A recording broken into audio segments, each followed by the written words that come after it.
Hola, buenos días. Bienvenidos a todos. Muchas gracias por estar con nosotros el día de hoy y que hayan acudido a nuestra segunda conferencia de SFPE. Muchas gracias a todos los invitados y a todos los que están de otros países, no solo de México. Tenemos 19 países conectados. Les agradecemos mucho que estén participando el día de hoy. Así que lo que les pedimos el día de hoy es que nos apoyen con las siguientes indicaciones. Silenciar sus micrófonos, apagar cámaras. Las preguntas se van a hacer por vía mensaje en el chat y al final de la conferencia se estarán respondiendo a todas sus dudas y todas sus preguntas.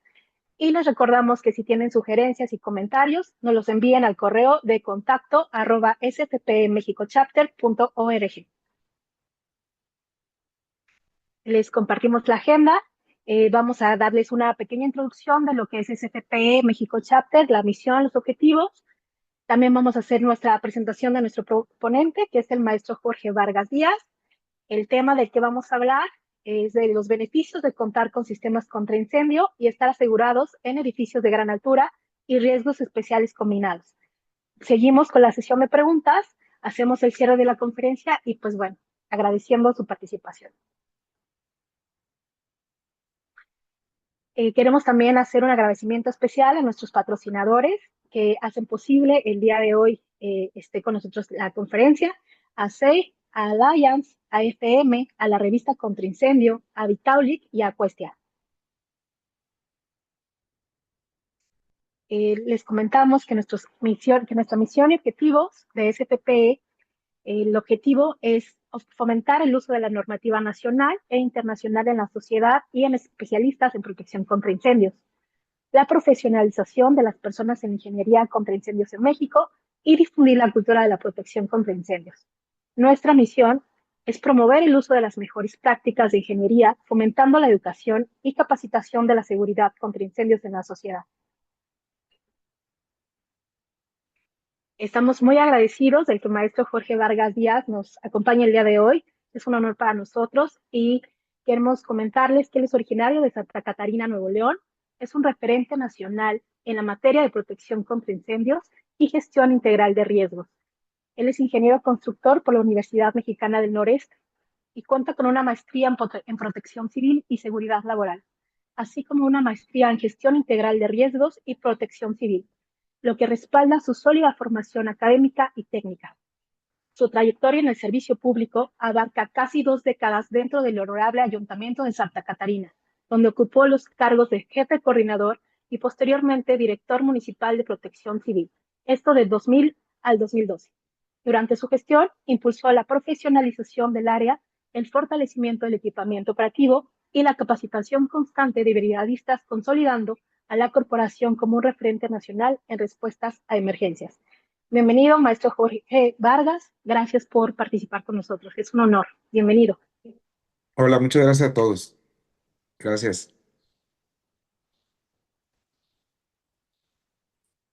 ¿Compartimos pantalla?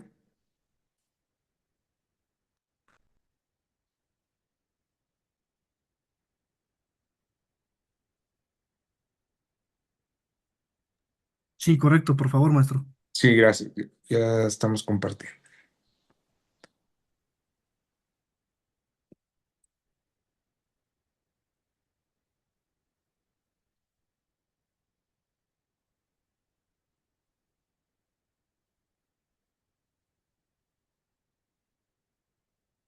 Creo que me ven por ahí, ¿verdad?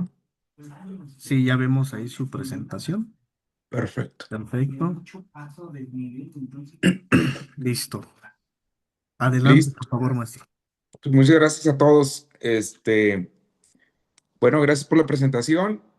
Y como lo mencionaron, del 92 al 2012 hubo la oportunidad de estar colaborando en una institución, atendiendo emergencias en una ciudad de cerca de 300,000 habitantes, ya ahora 500,000, muy próximos a los 500,000 habitantes.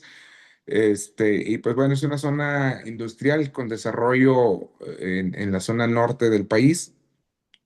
Y bueno, pues ustedes sabrán la cantidad de factores y riesgos que existían y el tipo de emergencias que hay en estas zonas. Del 2012 a la fecha me he profesionalizado y he estado más en la iniciativa privada, colaborando con diversos corporativos de la ciudad, principalmente del estado de Nuevo León, pero bueno, ahora trabajando en gran parte del país con diferentes proyectos y certificándonos en NFPA, que es lo que actualmente es nuestra especialidad. Y bueno, pues desde mantenimientos hasta desarrollo de ingenierías y instalaciones en grandes almacenes, que es lo que estamos trabajando ahorita. Entonces, ahorita vamos a hablar de uno de nuestros últimos proyectos, que fue un edificio también con helipuertos, pero bueno, vámonos a iniciar por partes, ¿no? Entonces, hay una parte fundamental entre solamente dar cumplimiento a los parámetros de contar con servicios de protección contra incendio en estos edificios y que los sistemas sean confiables, que es la otra parte que nos hemos encontrado nosotros en los diferentes proyectos a los que hemos llegado, que en general, o no en general, en algunas ocasiones no se calculan correctamente y pues definitivamente no son confiables. Y al haber esta falta de confiabilidad, el usuario final o el propietario tiene la problemática que las aseguradoras obviamente o no los aseguran, o las primas pues son demasiado altas, o al final del día tienen que hacer cambios que posteriormente se convierten en grandes inversiones debido a que pues estos son proyectos que ya están construidos. Entonces básicamente nos vamos a basar en estos parámetros y al final pues vemos la sesión de preguntas y respuestas que con todo gusto pudiéramos apoyarlos. Entonces, pues iniciamos. Como ustedes lo saben, en Latinoamérica, el desarrollo de edificios de gran altura y usos múltiples en las metrópolis de Latinoamérica han transformado los horizontes urbanos, buscando optimizar el suelo y reducir los tiempos de traslado al integrar viviendas, oficinas, comercios en un mismo lugar. Todos los edificios de gran altura deben de contar con sistemas de rociadores, estaciones de manguera clase 1 y 3, sistemas de detección, alertamiento y un análisis de riesgo. Esta parte es importantísima, los análisis de riesgo, porque en ocasiones pensamos que el copiar un proyecto a otro, con eso es más que suficiente y no, hay que hacer un análisis de riesgo de qué es lo que vamos a tener en este edificio y qué es lo que necesitamos proteger. Entonces, para determinar la protección del control de incendio de riesgos, inclusive riesgos especiales, no solamente con rociadores, recuerden que podemos contar con los equipos de primera respuesta, que en este caso podrían ser portátiles, móviles o especializados, pueden controlar un fuego antes de que los rociadores se activen inclusive. De referencia vamos a tomar la NFPA 13, que son para rociadores, la 14, que son para conexiones de manguera, la 20, que es para las bombas, el cuarto de bombas, la 22 y la 24, ¿no? Entonces, pudiera ser también tubería subterránea y obviamente dónde vamos a almacenar el agua. Más sin embargo, pues esto no es limitativo. Les invito a que cada vez que desarrollemos su proyecto, definamos qué riesgos vamos a tener e investiguemos en los códigos normativas de NFPA, en especial qué es lo que nos marca para estos riesgos especiales. Entonces, yo creo que no es de oculto para nadie. Vemos cómo todas las ciudades en Latinoamérica y en el mundo han ido desarrollando estos proyectos donde pues la gente vive en el mismo edificio, inclusive donde pudiera tener sus oficinas. Y en este mismo lugares hay otro tipo de usos, ¿no? Que pueden ser centros comerciales, tiendas comerciales, departamentos, consultorios, etcétera. Entonces, pareciera que, bueno, esto tampoco no lo podemos parar, más sin embargo, hay mucha información cómo pudiéramos proteger estos edificios con sistemas confiables. Y lo más importante es, después de que instalamos los sistemas, la importancia de los mantenimientos y que sea por gente certificada y calificada para que estos sistemas funcionen cuando se requieren. Esto es básicamente como un avión, ¿no? La idea es que nunca fallen, porque si fallan vamos a ocasionar un grave problema. De nada sirvió tanta inversión y la cantidad de pérdida de vidas humanas en las que se puede traducir el no contar con sistemas confiables, más en estos edificios que los tiempos de evacuación eh, son prolongados y obviamente si se hizo un buen análisis de riesgo, quiere decir que hubo un buen método constructivo para que estos edificios cuenten con rutas de evacuación también confiables y con protección en muros para que de acuerdo al cálculo que se haya realizado del tiempo de evacuación, pues la gente pueda esté protegida en estas evacuaciones. ¿Qué es un edificio de gran altura de acuerdo a NFPA? Obviamente es la autoridad competente o que en este caso pudiera ser la autoridad local, el diseñador con sus certificaciones o inclusive los ingenieros, arquitectos, pueden determinar esta parte. Entonces son en general edificios de más de 23 metros de altura o mayores a 75 pies, desde la parte más baja donde un camión de bomberos puede llegar a atender una emergencia. Entonces, esto es lo que define el edificio de gran altura y vamos a tomar de referencia la NFPA 5000, que son para los cuerpos de bomberos. Entonces, ¿por qué la problemática? Porque el llegar hay camiones o hay vehículos de carro de bomberos que no tienen estos. Habrá algunos especializados que sí, pero los tradicionales, los comunes, los que generalmente atienden las emergencias, la mayor altura son 23 metros. Entonces, arriba de 23 metros va a ser difícil que encontremos un camión de bomberos que pueda tener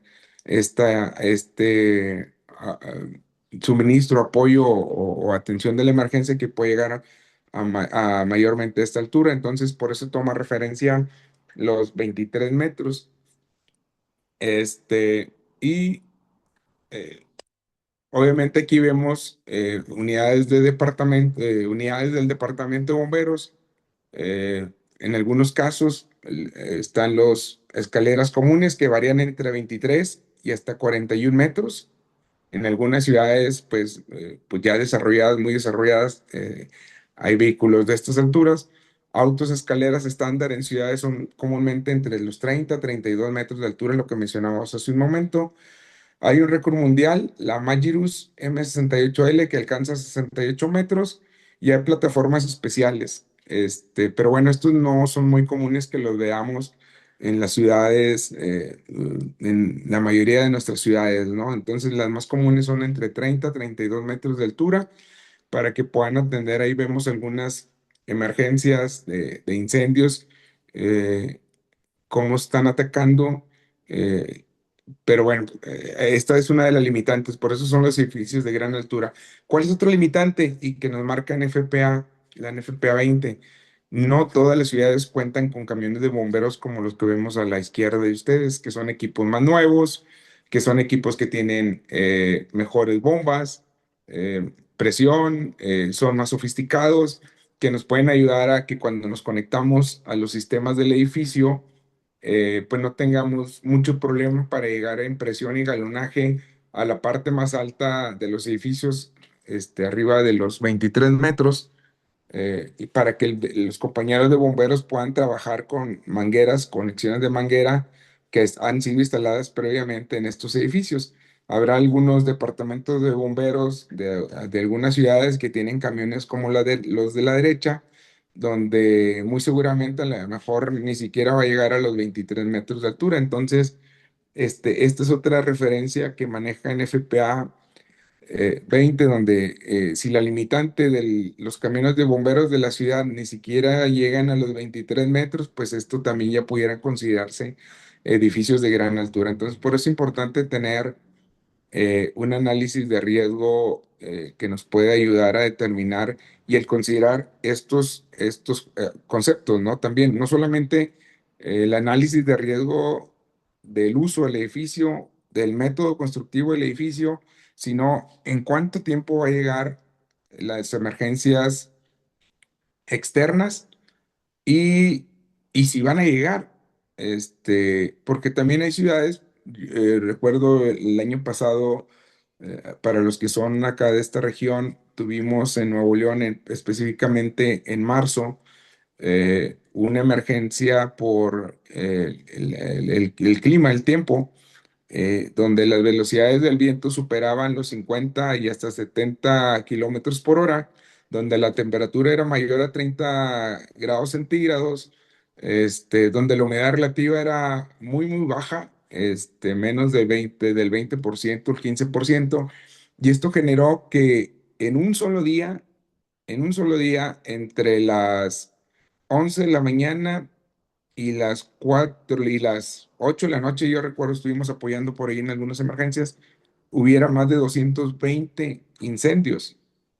Eh, Cuando la ciudadanía pedía apoyo para un camión de bomberos, a pesar de que es una ciudad muy grande, Nuevo León, o el estado de Nuevo León es muy grande, con una gran cantidad de vehículos de emergencia en la ciudad, la emergencia fue rebasada, rebasó la capacidad de respuesta de los departamentos de emergencia.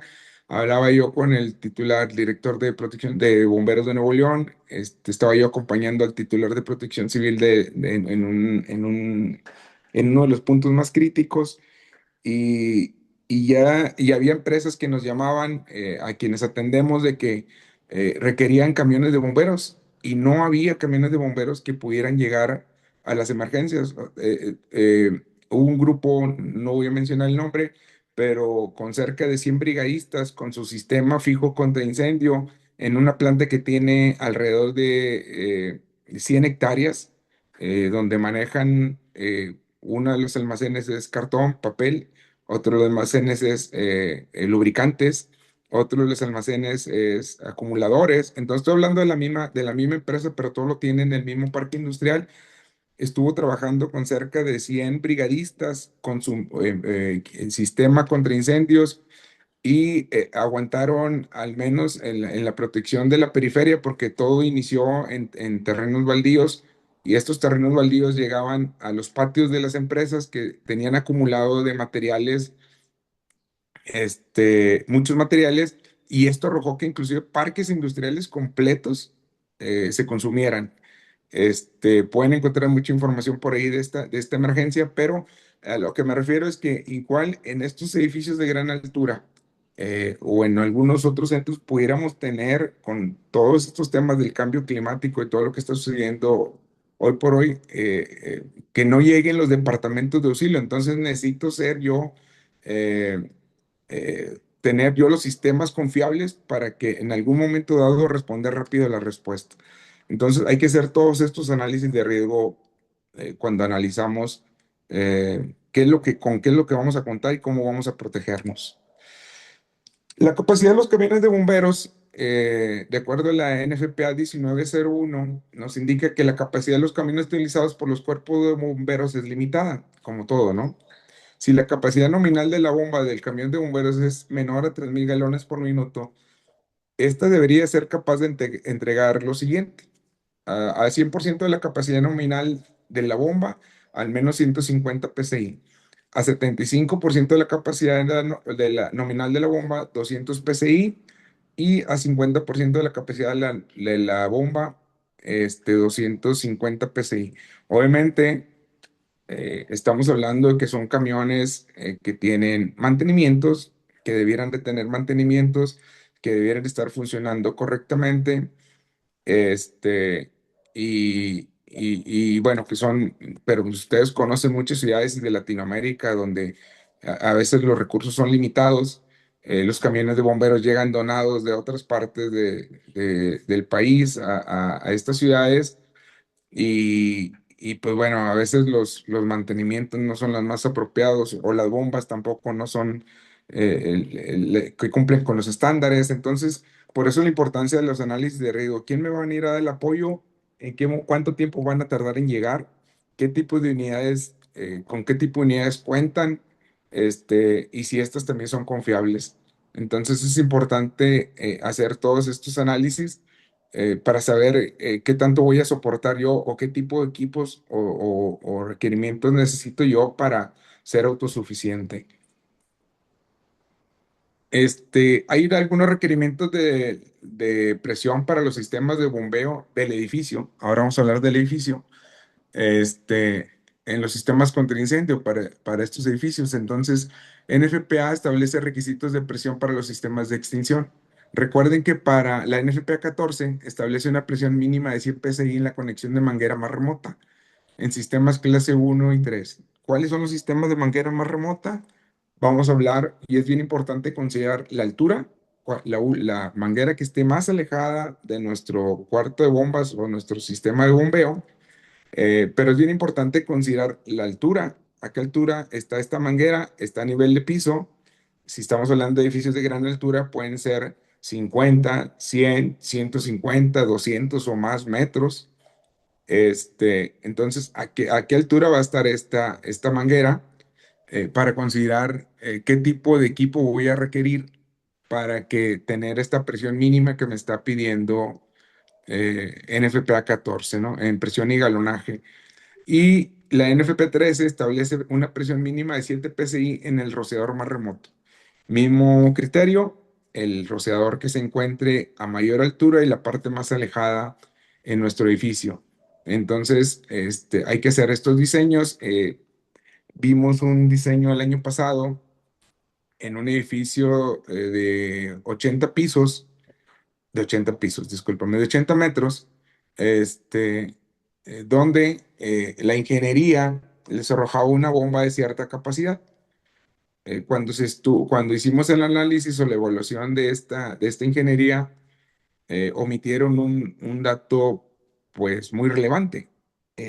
Hasta dónde iba a llegar, cuál era la altura a donde iba a llegar o que había que considerar. Entonces, al no calcular la altura, pues obviamente estaban calculando una bomba de mucho menos capacidad de la que se requería. Adicional a esto, bueno, había algunos riesgos especiales que requerían una mayor demanda y si nosotros consideramos que hay que considerar en nuestro diseño el riesgo más grave o el de extra riesgo, pues simplemente esta bomba no iba a funcionar cuando se requiriera. Entonces, por eso es importante, nosotros lo que hacemos es, y les hablo de nosotros porque eso es en cuanto a nuestros criterios de diseño, ¿no? Yo sé que hay aquí especialistas, gente de mucha experiencia, como podrá haber gente nueva también, y por eso estoy hablando en un término medio donde todos podamos establecer y cada quien pueda tomar un criterio. Recuerde que esto es de criterios y los diseños pueden cambiar. Simplemente estos conceptos son muy importantes considerarlos para que emitir o compartir proyectos que requieran que sean confiables. Entonces, esta falta de información o cuando no agregamos la información correcta a nuestro software de desarrollo, pues obviamente nos va a arrojar información pues no confiable, ¿no? Entonces, había una gran diferencia entre la propuesta que se estaba haciendo inicialmente contra la ingeniería realizada correctamente que arrojó una bomba de mucho mayor capacidad, tanto en galonaje como en presión. Y además, en este proyecto había agua solamente para suministrar alrededor de 30 minutos. Entonces, es bien importante también el suministro de agua. Ellos calcularon una capacidad de almacenaje mucho menor a la que realmente se requería. Entonces, hubo que agregar a una cisterna que ya habían fabricado tanques adicionales para poder llegar a la cantidad mínima de agua de soporte que te piden FPA de respaldo para que puedan trabajar en una emergencia, ¿no? Entonces, recuerden que de acuerdo al riesgo puede haber respaldo de agua para 30, 60, 90, 120 minutos o 2 horas. Entonces, esto es muy importante también considerarlo en nuestros diseños. ¿Cuánta cantidad de agua requiero? ¿De dónde la voy a tomar? Si es una cisterna, muchos de ustedes lo saben, la bomba va a ser distinta a un tanque elevado, donde vamos a tener presión positiva de agua, contrario a la cisterna que vamos a tener que succionar agua. Y si nosotros queremos que nuestros sistemas sean confiables, pues vamos a utilizar una bomba de turbina vertical para la cisterna y una bomba, que hay muchos tipos de bombas, para presión positiva, cuando son tanques elevados o cuando tomamos agua de un lugar elevado, ¿no? Entonces, otro de las muchas de las preguntas que hay en nuestros diseños, cuando nos preguntan los propietarios es si el tanque tiene que ser atornillable, si el tanque tiene que ser soldado, si el tanque tiene que ser, si la cisterna tiene que tener ciertas características. Recuerden que en FPA te dice que debe ser un sistema de suministro de agua confiable. Obviamente, hay que protegernos de que no vaya a haber introducción de sólidos que dañen nuestros equipos. Entonces, si te lo permite que tomes agua de las diversas opciones que tengas, mas sin embargo tiene que ser un suministro de agua confiable y que la bomba, es bien importante que se considere que las bombas sean la más apropiada para que nuestro sistema, cuando se requiera, funcione correctamente. Limitantes de los departamentos de bomberos, los que les mencionaba hace un momento. Dentro de nuestros análisis, nosotros investigamos cuánto tiempo, dónde está la estación de bomberos más próxima y en cuánto tiempo va a llegar. En lo que estuve investigando por ahí en información que hay, la problemática en las vialidades de la ciudad para cumplir con los tiempos de respuesta estándar, según la norma NFPA 1710. El estándar para departamentos de bomberos profesionales y de carrera, el tiempo de respuesta objetivo para la primera unidad de bomberos es de aproximadamente 5 minutos y 20 segundos en total. Recuerden, y lo mencionaba hace un momento, siempre y cuando a lo mejor la estación de bomberos que está más próxima a nosotros cumple con este estándar. Pero ¿qué sucede si la estación de bomberos más próxima está ocupada en otra emergencia? ¿Cuál es la siguiente estación de bomberos y cuánto tiempo va a tardar? Y si las emergencias, como lo mencioné hace un momento, fueran emergencias múltiples, entonces seguramente la segunda y la tercera estación de bomberos va a tardar. Entonces, en la información que hay actualmente, en las ciudades de Santiago de Chile, el tiempo promedio son de 6 a 8 minutos. Esto debido a la alta densidad de estaciones y vías expresas, que no hay muchas vías de express eficientes. En Bogotá, Colombia, existen de 7 a 9 minutos, es el tiempo promedio en que tarda en llegar una unidad de bomberos, debido a que hay un uso intensivo de motocicletas de primera respuesta. En Ciudad de Panamá es de 10 a 12 minutos. La geografía lineal y los cuellos de botella en los puentes es un factor fundamental para que este tiempo se extienda hasta esta cantidad de minutos. En la Ciudad de México, quienes somos de aquí, pues ya sabemos que todo el congestionamiento vehicular extremo, las manifestaciones, pues ha generado que estos tiempos sean pues relativamente largos, ¿no? De 12 a 15 minutos en que una unidad puede llegar a atender una emergencia.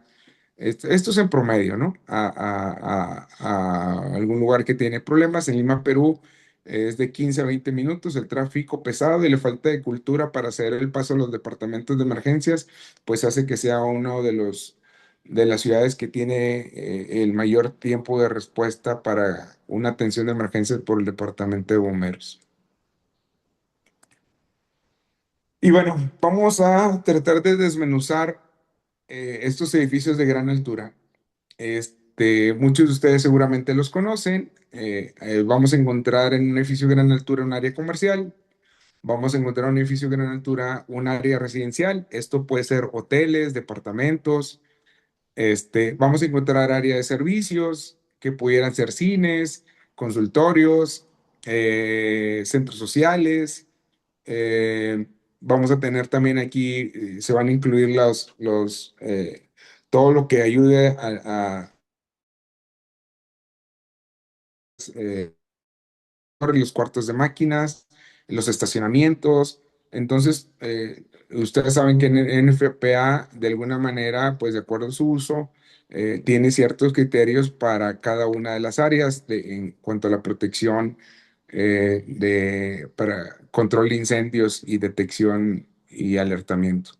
Entonces, vamos a tratar de identificar estas áreas, hacer un pequeño análisis de riesgo rápido, hacer algunos comentarios sobre cada uno de ellos. Y bueno, los criterios que pudiéramos tener les vuelvo a repetir, no son limitativos, estos son, es información que nosotros compartimos, pero que sugiero investigar y leer estos códigos y normas donde vamos a encontrar mucho más información y nos va a poder ayudar a tomar criterios para cada uno de nuestros proyectos. Bueno, vemos las áreas residenciales, hay departamentos, hoteles, asilos y unidades de vivienda. De acuerdo en FPA, en el análisis de riesgos son riesgos ligeros, porque encontramos, ¿qué podemos encontrar aquí? Cocinas, seguramente en cada uno de los departamentos, calefactores, con los que cuentan cada uno de los propietarios de estos inmuebles, algunos sistemas requeridos para estas protecciones, pues en FPA 13 te indica rociadores, en FPA 72 te indica detección de humo, sistema de alarmas para en caso de que se llegue a presentar una emergencia, todo el edificio pueda ser alertado rápidamente de que está sucediendo alguna emergencia o algún incendio en el edificio y que todos podamos evacuar rápidamente. Recuerden que la parte más importante para evitar pérdida de vidas humanas, lesiones graves, es el alertamiento oportuno. Y si el sistema está con mantenimiento apropiado y bien diseñado, la distribución de nuestros sistemas de control de incendio, pues seguramente uno, dos o hasta tres rociadores van a poder controlar rápidamente este incendio, pero mientras eso sucede, pues hay que evacuar, ¿no? Y hay que alertar. Ahora, pudiéramos tener en estos edificios, si una persona que no tiene ningún impedimento para salir, para desplazarse, puede hacer X tiempo, pudiéramos tener gente con mayores limitaciones de movimiento, adultos, niños, personas con capacidades diferentes, donde el desplazamiento va a ser mayor, el tiempo le va a llevar más tiempo. Entonces, todo esto hay que considerarlo también en nuestro análisis de riesgo, por dónde están evacuando, si los cubos de emergencia son confiables. Ellos pueden esperar a que el resto de la gente salga, o van a hacer una obstrucción también durante la evacuación. Todo esto es una parte importante. Entonces, por eso el tener tanto la protección en muros de mínimo 90 minutos o dependiendo del criterio de diseño del edificio, puede extenderse hasta más. eh, y la instalación de los rociadores para que funcionen rápidamente. Una de las problemáticas de algunos edificios actualmente, también en algunas ciudades, son sus fachadas.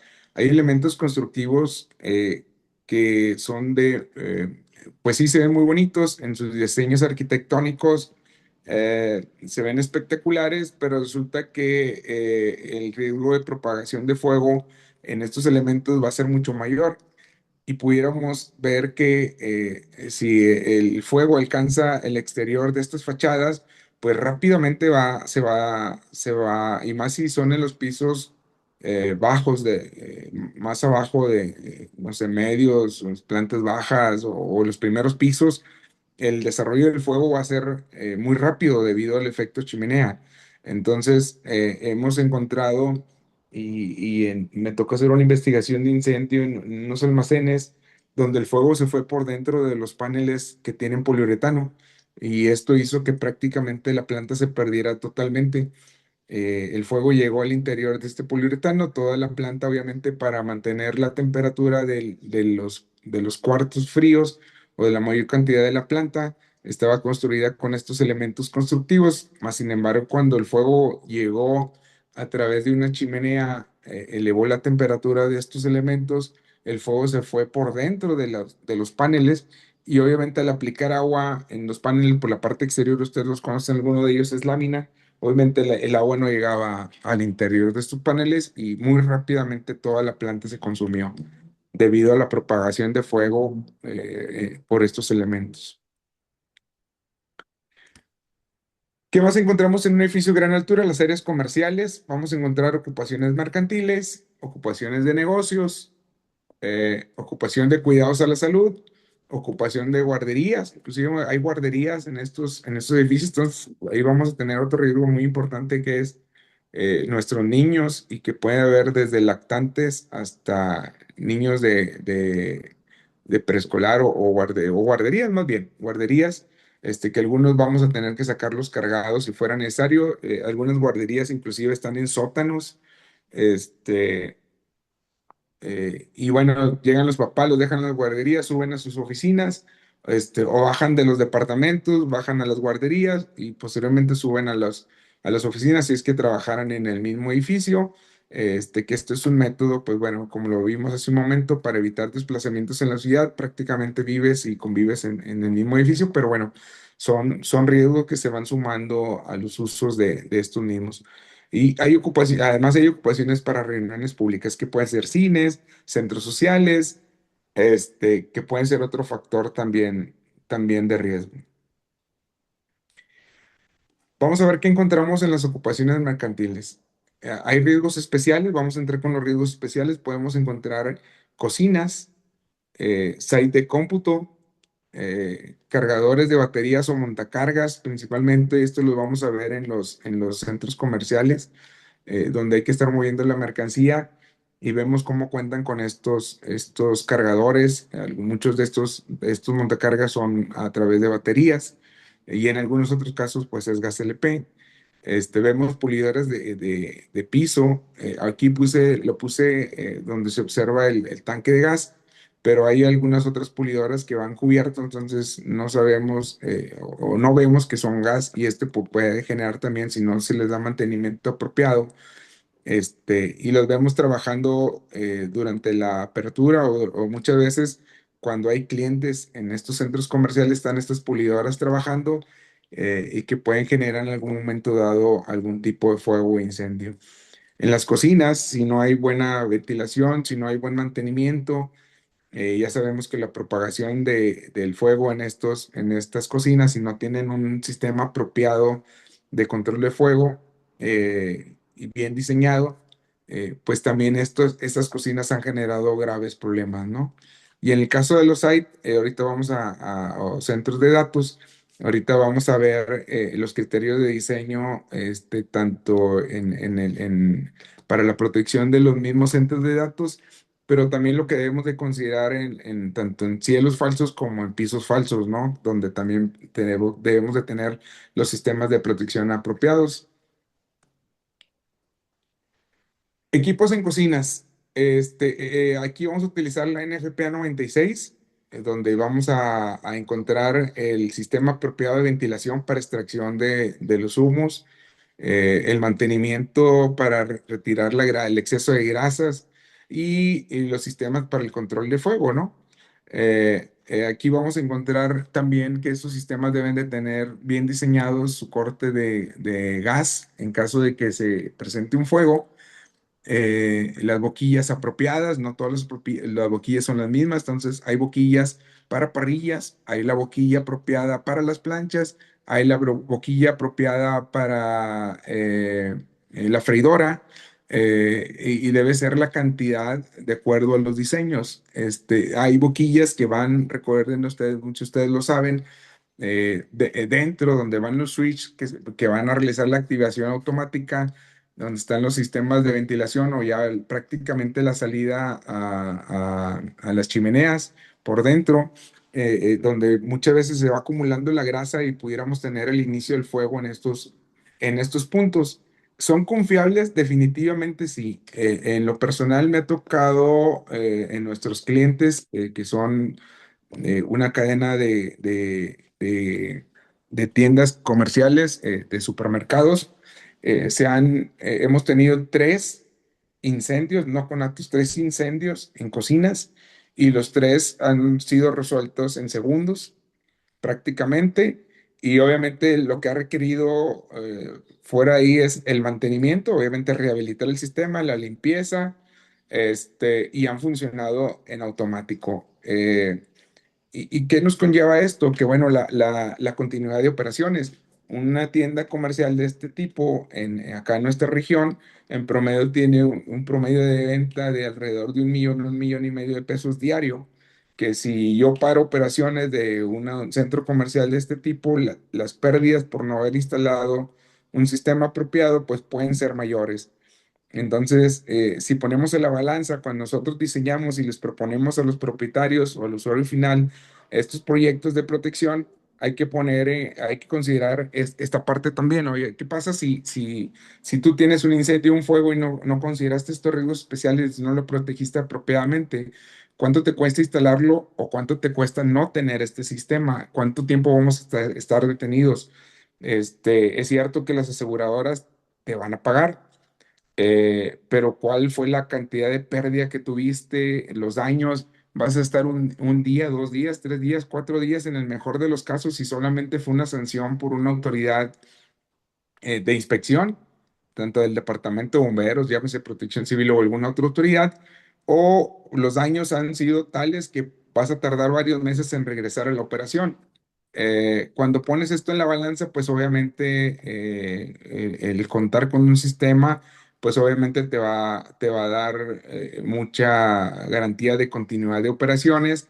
Me ha tocado que llegan las autoridades porque se han dado cuenta de que hubo algún incendio, toman nota de lo que fue lo que ocurrió, observaron que los sistemas actuaron, que las brigadas actuaron, que la gente está preparada, que tiene estos planes de emergencia y prácticamente no hay suspensión de operaciones. El inmueble sigue operando. Esta es una de las grandes ventajas. ¿Qué otros sistemas debemos de tener en cocinas? Bueno, extintores clase K, sistemas de rociadores, obviamente que si este fuego llegara a propagarse, bueno, van a entrar también los rociadores. Conexiones de manguera clase uno pueden existir probablemente también cercanos a las zonas. Y bueno, los sistemas de detección y alertamiento son fundamentales. Equipos para protección. Me regreso un poquito. En FPA 96 no recomienda CO2, pero bueno, en algunos casos también, pues es un agente limpio y algunos en su criterio agregan estos equipos portátiles. Más sin embargo, en FPA 96 no lo recomienda. Equipos para protección de incendios en site, cómputo o data center. Nos vamos a basar en sistemas de agentes limpios por NFPA 75, protección de equipos de tecnología de la información, sistemas automáticos en base a gases inertes y equipos portátiles. Obviamente hay una gran variedad de marcas, hay muchos sistemas, hay gente especializada para desarrollo y protección de estas áreas. Entonces, adicional también combinarlo con la detección temprana basada en FPA 72. Entonces, la importancia de contar con estos sistemas en cantidad. Recuerden que para saber qué tipo de sistema ocupo o cuánto es el agente que voy a ocupar, hay que sacar los cálculos volumétricos de las áreas que vamos a proteger. Llámese el área donde están los sites, llámese los cielos falsos que pudiéramos tener también por ahí cableado, llámese los pisos falsos también. Entonces los diseños son bien importantes, que los diseños sean correctos, sean apropiados y bueno, con el equipo de trabajo van a poder encontrar todas estas capacitaciones para que ustedes puedan enseñarse a desarrollar también estas ingenierías o pueden hacer networking con otros compañeros para que puedan desarrollar ingenierías eficientes para la protección apropiada de estos equipos. Entonces, eh, en este caso me ha tocado solamente un incendio en data center, un data center pequeño, eh, que fue controlado muy rápidamente con equipos portátiles y no fue necesario activación de los sistemas del sistema de gas inertes fijo, ¿no? Instalado. Lo controlaron con dos extintores y pues bueno, también no hubo necesidad de parar operaciones, más sin embargo, como son empresas que cuentan con otras áreas que pueden proteger esta tecnología, pues se enlazaron al data center principal y pudieron continuar operaciones. Entonces, la importancia de contar con el equipo apropiado, pues es fundamental también. Disculpen que no le pase estos videos, pero como son información que, pues es información del cliente, no podemos compartirlo cómo han podido controlar estos incendios muy rápidamente con los equipos apropiados de protección. ¿Qué otras áreas tenemos? Áreas de servicios, estacionamientos. Los estacionamientos pueden estar a nivel de sótanos, varios sótanos, nivel de calle o en pisos superiores. Hay riesgos especiales, en este caso los incendios de autos eléctricos. Ahorita ya sabemos todos cómo reaccionan cuando estos autos eléctricos fallan por accidente, por golpe, por diversos factores, sobrecalentamientos y la cantidad de energía que desprenden, tanto en calor y como el no estar correctamente diseñados o ubicados estos eh, autos en ciertas áreas pueden generar una reacción en cadena o generar incendios en diversa cantidad de autos. Entonces ahorita lo vamos a ver muy rápidamente también. Hay subestaciones eléctricas, cuartos de subestaciones eléctricas, donde ya las subestaciones eléctricas también manejan baterías de litio. Hay bodegas y almacenes en estos estacionamientos también. Tenemos cuartos de máquinas que pueden ser máquinas para el control donde están nuestras máquinas para las bombas contra incendio o plantas eléctricas y otros de los servicios que pudiéramos tener en estos edificios y en muchos de los edificios que hay en muchas ciudades son los helipuertos elevados. Incendios en autos eléctricos en estacionamientos. Hay que consultar en FPA 72. Vemos cómo están estos centros de carga de autos eléctricos. Algunos los instalan en sótanos. El tema de que cuando se desarrolla un incendio en autos eléctricos en los sótanos, la cantidad de energía, el calor, la temperatura, y si esto llegara a generar una reacción en cadena con otros autos, pues va a ocasionar daños muy graves en la estructura. Y esos daños graves en la estructura, si no son controlados rápidamente, o muchos de ustedes lo saben, que si no disminuimos la temperatura en estas estructuras, pudiéramos tener fallas estructurales en el edificio y un muy grave problema generado por estos incendios. Entonces, algunas de las recomendaciones en los métodos constructivos o ubicaciones de estos centros de carga o donde pueden llegar estos coches o donde vieran estacionar estos coches, de preferencia son áreas abiertas, áreas donde pudieran generar el menos daño posible en la estructura en caso de que estos vehículos tuvieran algún incendio de este tipo. Escuché la semana pasada que hay alguna empresa en Estados Unidos que ha desarrollado un tipo de rociador no en sí para el control del fuego. Ya sabemos que de momento no hay forma de acelerar el control del fuego en estos vehículos, pero sí para la protección de la estructura, de una forma más confiable, disminuir la temperatura en la periferia donde pudieran estar estos vehículos y mientras el fuego es controlado, pues bueno, la estructura no pueda fallar o tengamos mayor protección para estas estructuras. Entonces, ya empiezan a salir algunas tecnologías certificadas, aprobadas eh, por lo que todos conocemos, ¿no? ULFM, para que puedan cumplir con estos criterios de diseño. Eh, y bueno, incendios en autos eléctricos en estacionamientos. La ubicación de las estaciones de carga en lugares abiertos o con ventilación natural, pues es de lo más conveniente. Si esto lo permite el diseño constructivo, pues esto lo vamos a basar más en los arquitectos, quien diseña el edificio. Y bueno, ya combinados con nosotros como especialistas en temas contra incendio, pues ya veríamos el criterio de diseño de protección de estas áreas, ¿no? Si es en áreas sótanos, si va a ser en áreas abiertas, o dónde los van a ubicar, o pueden ser en sótanos, pero con ventilación apropiada también, que tengan un flujo de continuidad de viento que pueda desplazar rápidamente el humo en cualquiera de los casos. Sistema de rociadores para disminuir la falla estructural por la temperatura de fuego, se los mencionaba hace un momento, y vamos a tomar de referencia pues NFPA 3 y NFPA 70, ¿no? En el tema de eléctrico.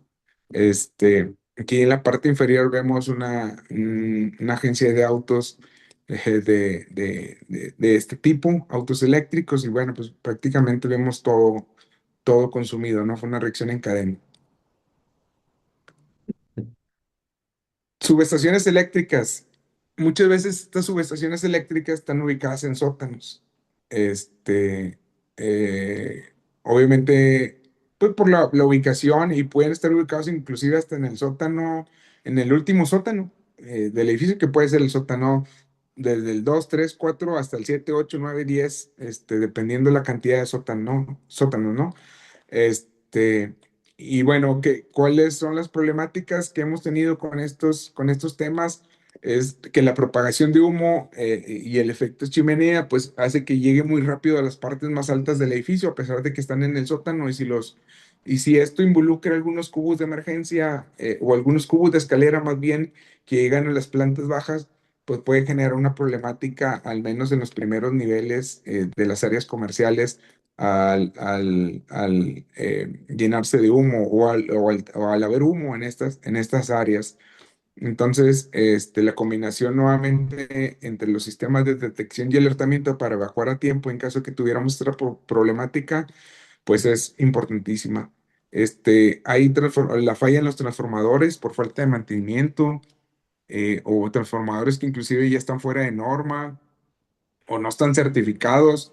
Acá en México, recuerden, acabamos de tener una tragedia muy grave en Sonora, en una tienda donde hubo 23 víctimas por una explosión de un transformador. En lo personal, un equipo nuestro de nuestra asociación participó en la investigación más relevante a petición del gobernador y de la fiscalía de esa ciudad. Y desafortunadamente, ahorita ya pues ya podemos platicar algo de este tema porque pues ya hay esta investigación arrojó por la detención de varias personas, entre ellos el representante legal de esta cadena comercial.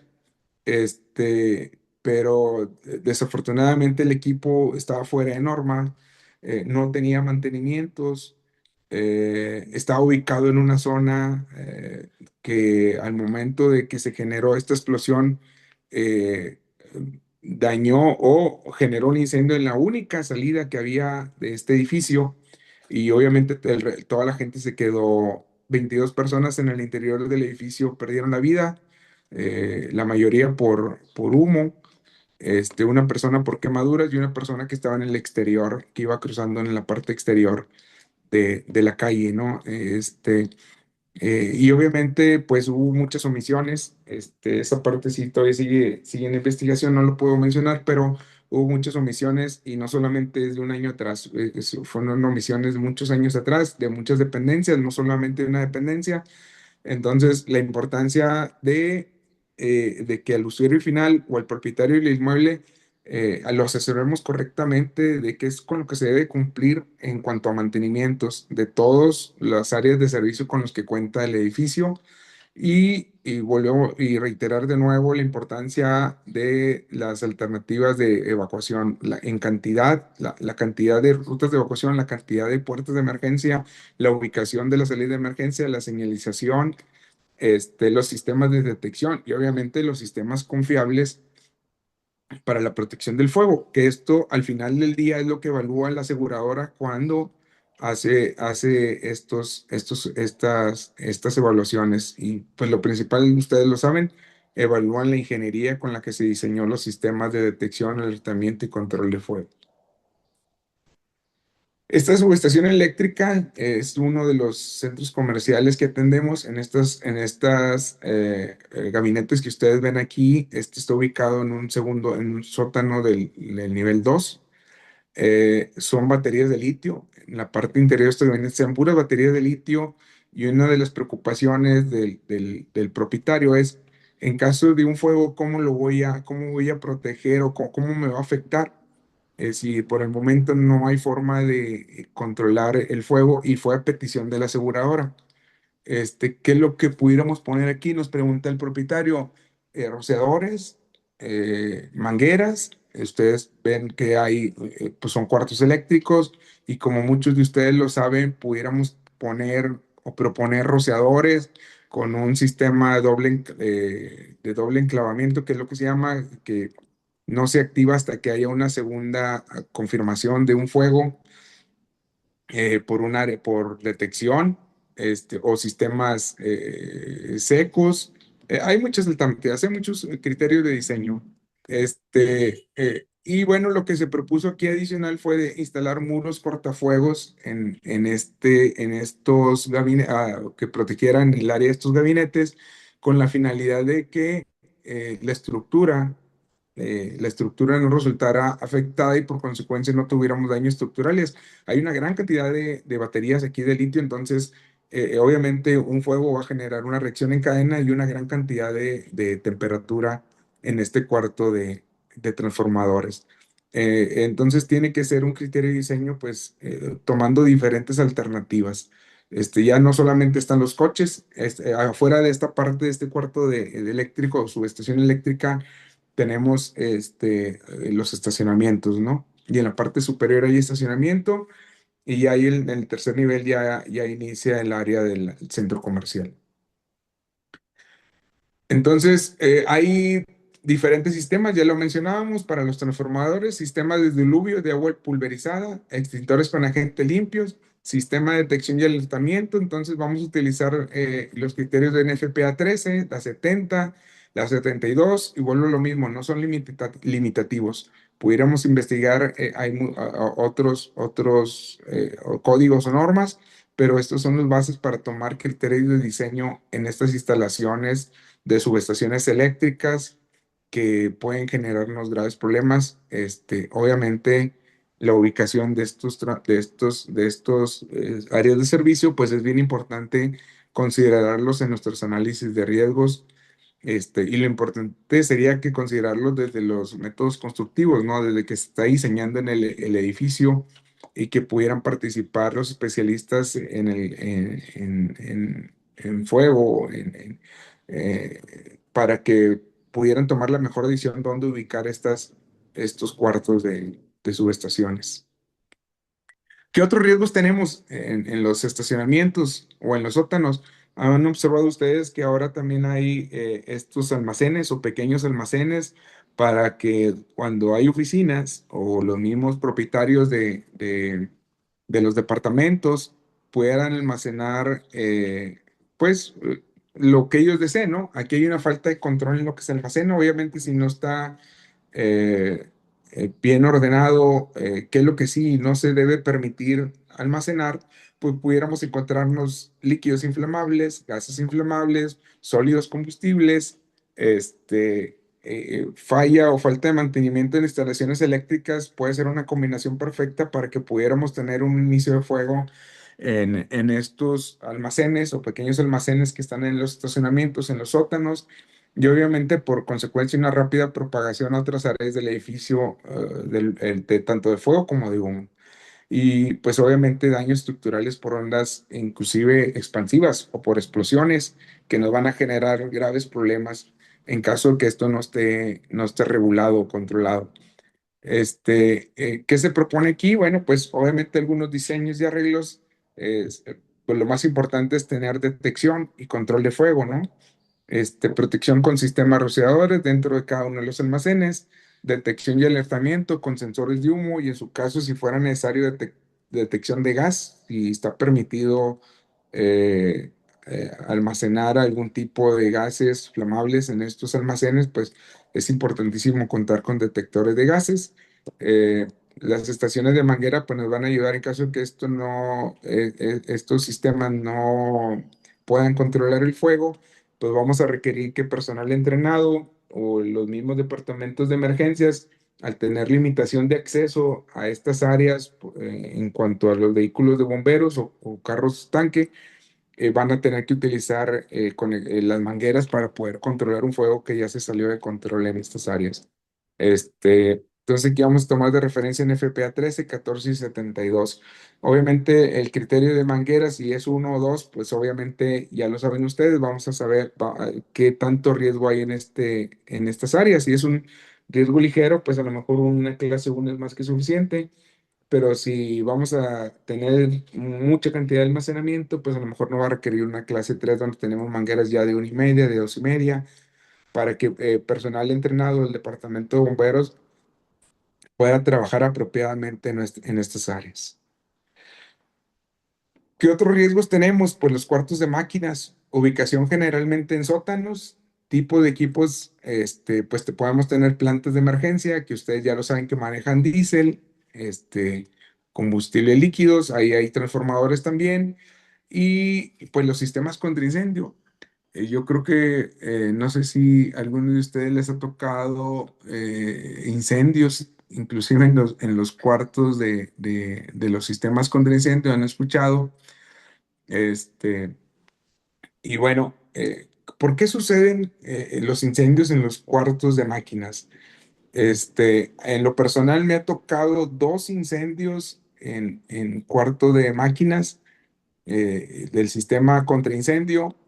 Recuerden que cuando un sistema contra incendio está funcionando, debe haber supervisión permanente, constante, para monitorear que el sistema está funcionando primero eficientemente, que no se está sobrecalentando o que cualquier otra falla de sobrecalentamiento, fugas de combustibles, fugas de aceites, pues podamos controlarlos o apagar el sistema para que no vaya a tener alguna falla. En los dos incidentes que en lo personal me ha tocado presenciar o más bien conocer qué fue lo que pasó. El primer siniestro ocurrió en un centro comercial, edificio de gran altura, de departamentos, de lo que estamos hablando, un edificio que tenía hotel, centro comercial, estacionamiento, sótanos, tenía toda la combinación. Hay un área infantil donde hacen eventos infantiles. Por alguna causa, en horas de la tarde, noche, eh, hay un incendio. Los brigadistas empiezan a trabajar con las mangueras, apagan el fuego en este lugar de eventos infantiles y va, o sea, sin problema se controla el fuego. Más sin embargo, nadie fue al sótano 3 donde está el cuarto de máquinas, eh, primero porque son sistemas que están de alguna manera programados para que no se apaguen automáticamente. Entonces recuerden que cuando un sistema que está configurado de esa forma, hay que irlo a apagar manualmente y verificar que está funcionando correctamente, pero hay que apagarlo. Ellos lo dejaron encendido, entonces duró varias horas encendido, hubo una fuga de diésel en el motor y esto generó el incendio en el cuarto. Ahora, en horas posteriores, durante la madrugada, en el cuarto de máquinas y obviamente pues hubo daños considerables. Algo muy similar pasó en un centro comercial, muy, muy similar, pero este fue a raíz de una capacitación. Dieron la capacitación a las brigadas, nadie fue y supervisó el cuarto de bombas, se quedó encendido el cuarto de bombas y obviamente pues no estaba monitoreado tampoco de que que continuaba encendido. Recuerden que podemos también tener esa interconexión con el sistema de alertamiento donde nuestro motor o donde nuestros sistemas están encendidos y poderlo ir a apagar, pero lo correcto, lo más apropiado, y te lo marca en FPA 20, la 25, es que esté siempre supervisado el cuarto de bombas mientras el motor y la bomba estén operando. Entonces, igual lo mismo, al estar mucho tiempo encendido, hubo un sobrecalentamiento y hubo daños en estos sistemas. Cuarto de máquinas, protección con sistemas rociadores. Importantísimo tener los sistemas de rociadores para tener una protección también en estas áreas. Sistemas de detección y alertamiento, capacitación de personal que opera los equipos y personal de mantenimiento.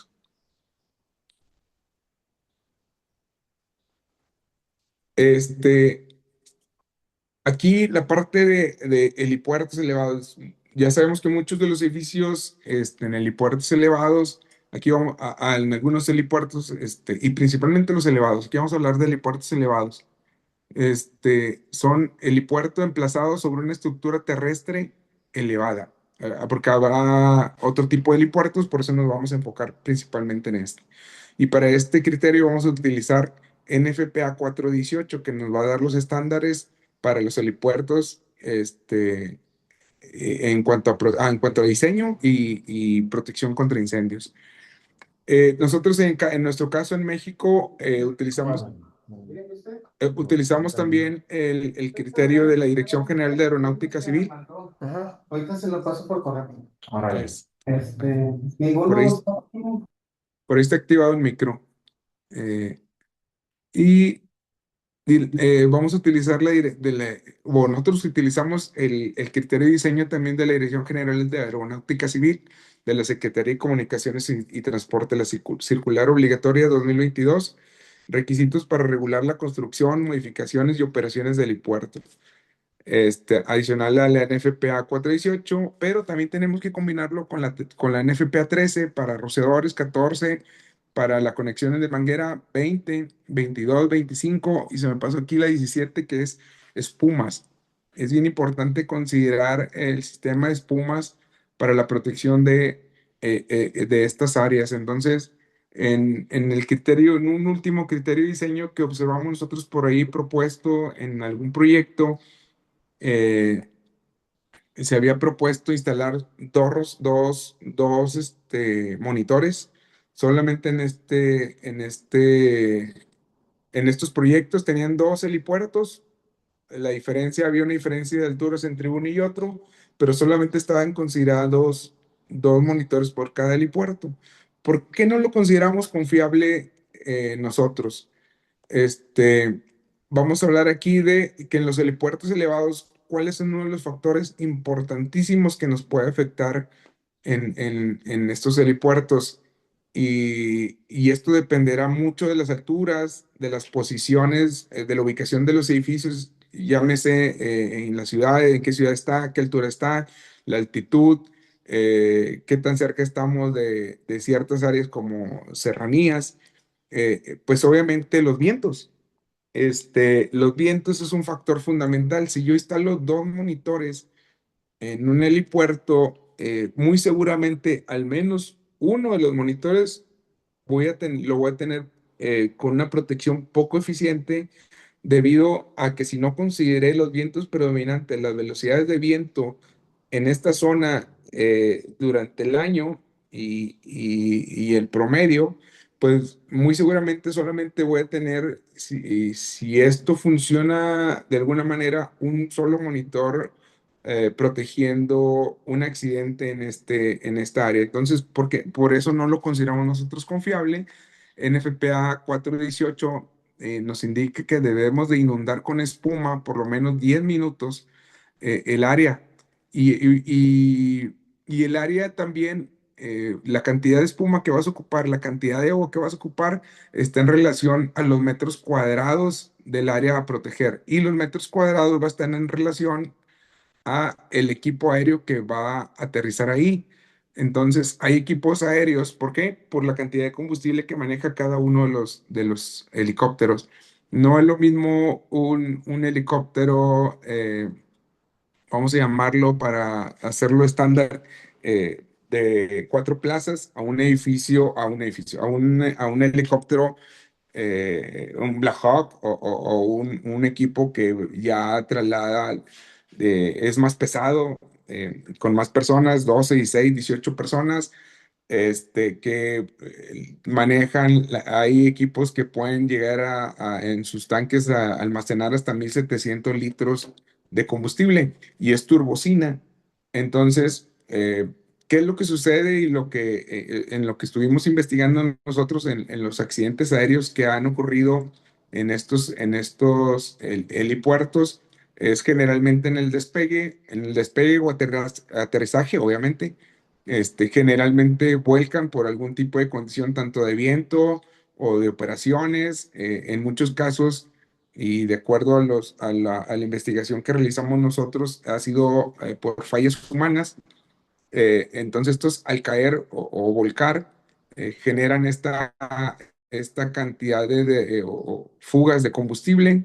Y lo que requerimos nosotros en estos 10 minutos al inundar estos helipuertos es primero, y utilizando las espumas apropiadas. Por eso es importante utilizar las espumas que cumplan con los criterios de UL, en la mayoría son a triple F, pero puede haber algunas otras, para que tengamos la protección y que se puedan evacuar. Estos 10 minutos son en los que podemos reaccionar los equipos de emergencia para poder evacuar a las personas que puedan haber sido lesionadas. Y la espuma pues hará una doble función, ¿no? Tanto en la protección para evitar que el fuego inicie, o si el fuego iniciara, apagarlo más rápidamente, eh, y que podamos hacer la evacuación en caso de una emergencia o de un incendio.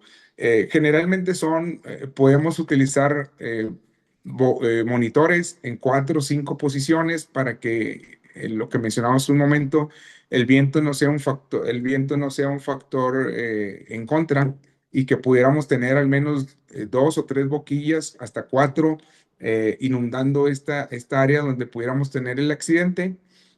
O podríamos tener más boquillas de menor diámetro en toda la periferia.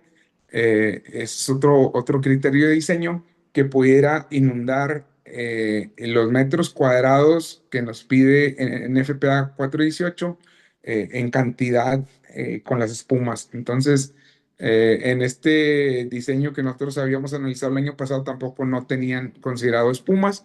Y obviamente, pues ellos manejaban que pues estaban utilizando criterios de diseño nacionales, por eso no lo habían considerado con espumas. Entonces, sí es importante irnos un poquito más allá que lo que dicen los estándares internacionales en cuanto a la protección de estas áreas, para que sean, obviamente, protecciones más eficientes. Y volvemos y reiteramos nuevamente el comentario de que este análisis sí lo va a hacer la aseguradora, y si estos criterios no están bien diseñados, pues vamos a tener problemas ahí para que nuestros aseguradores, o para que las aseguradoras puedan apoyar al cliente final o al usuario final, o a quien haga uso de estas áreas también. Adicional a que lo más importante para nosotros, recuerden, para NFPA, para los criterios de diseño, es proteger la vida humana. Entonces, evitar la pérdida de vidas, y en segundo, pues evitar los daños materiales, ¿no? Y que haya continuidad de operaciones en los edificios, que son las partes o el criterio más importante, que haya lo menos posible pérdida de vidas humanas. Entonces, aquí en esta parte del criterio de diseño, pues bueno, yo los invito a que consulten la NFPA 418 si les tocara estas áreas también a proteger, porque ahí les va a dar la cantidad de espuma que vas a requerir dependiendo de los metros cuadrados que tenga el helipuerto, y dependiendo el tipo de aéreo que vaya a descender. Entonces, a mí me tocó hacer el diseño para el máximo equipo, fue el Black Hawk. este, pero pues hay una cantidad, obviamente al diseñar sobre pues obviamente muchos del resto quedan protegidos, ¿no? Pero habrá equipos pues mucho más grandes. Aquí al menos en México la Marina, y el Ejército utiliza este tipo de equipos aéreos que son mucho más grandes. Y todo va en criterio a la cantidad de combustible con los que cuentan cada uno de estos equipos. No sé, hasta aquí creo que es parte de la presentación. Espero que haya cumplido con las expectativas de estos temas. Y bueno, dejamos un tiempo por si hubiera preguntas, poderlas contestar, y bueno, ponernos a sus órdenes, ¿no? Vuelvo a lo mismo, estos son algunas experiencias con las que nosotros hemos contado, son algunos de los criterios que hemos utilizado, pero hay una gran variedad de criterios con los que ustedes pueden trabajar, utilizando estos códigos y normas que existen de estándares internacionales. Y era nada más hacer un poco de énfasis en los riesgos especiales. No todo se protege con rociadores, y mangueras. Hay que considerar también otro tipo de sistemas que nos pueden ayudar a que los daños puedan ser menores, y que los incendios puedan ser controlados más rápidamente en una forma muy, muy concentrada.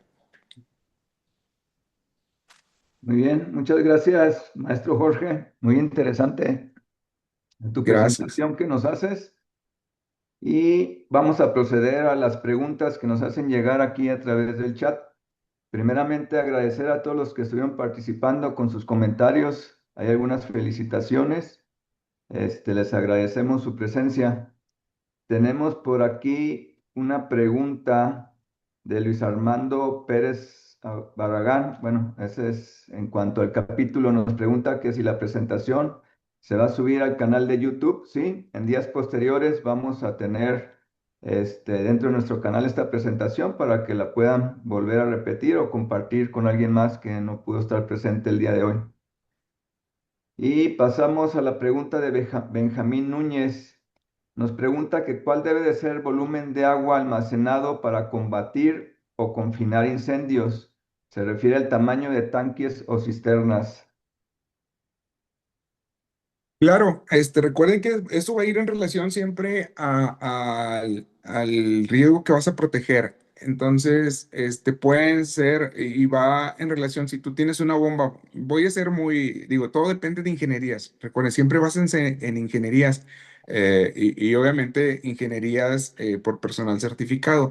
Entonces, si tú tienes una bomba de 500 galones por minuto, y el riesgo a proteger de acuerdo a los criterios de diseño de NFPA 13 o 14, te indica que va a ser de 30 minutos, 60 minutos, es lo que te va a dar la cantidad mínima de agua que debes de tener en tu tanque de almacenamiento.